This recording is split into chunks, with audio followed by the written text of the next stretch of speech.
Hey, fast na mba ajọ nwanyị. Nsi yes, so ekwere m ekwe o ajọ nwanyị menwuli ife. Ajọ nwanyị bụ awere grandfather eje ije dị. Bịa weta ife niile na-eme. Ajọ nwanyị kwụnyere di ya n'ọkụ ọ dị izi. Aga eme ekwekunu tinye na ngada. Ilisa na nke dị na-achọ nke onye erisa. Maka di gị bụ ọba n'aka ọba n'ọnụ. Ekweghị nke akọsa nke dị m bụrụ ajọ nwanyị.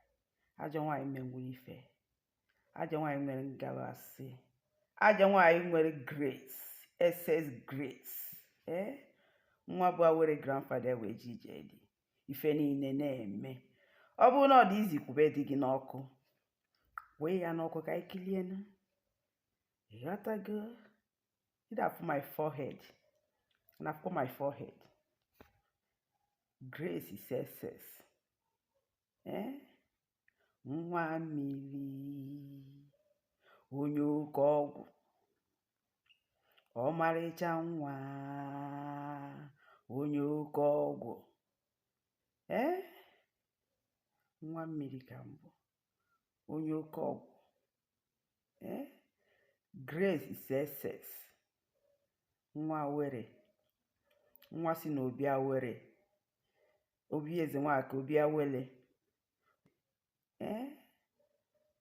eji m awere my grandfather wee ji ije dị ife niile na-eme nwa ife nwa batara ihe niile na-eme anya ọkụ ka nkụ gbasa dị m sef anyị erisa nke dị m ka mụ na ụmụ nje taba ahụfụ ịghọtago mụ na ama nkọsa ifeghara na onye ahụ emekwa nwa na investment ịna ego akarịa o mekwara nke o nwere nke ka anyị na-asịa ya you know work.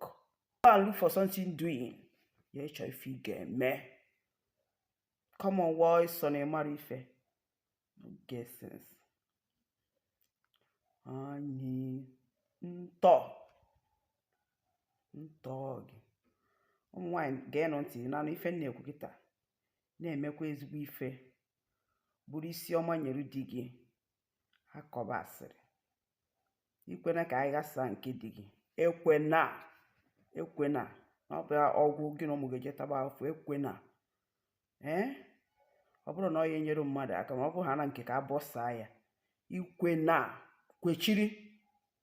kwechiri na onwe ife na-eme onye gwucha gị anya na onye gwucha gị anya je zuo ike no fit do anything. Ịghọtago so kwechiri be di gị bụrụ nwa ife nyere di gị bụrụ ife nyere di gị ịghọtago garden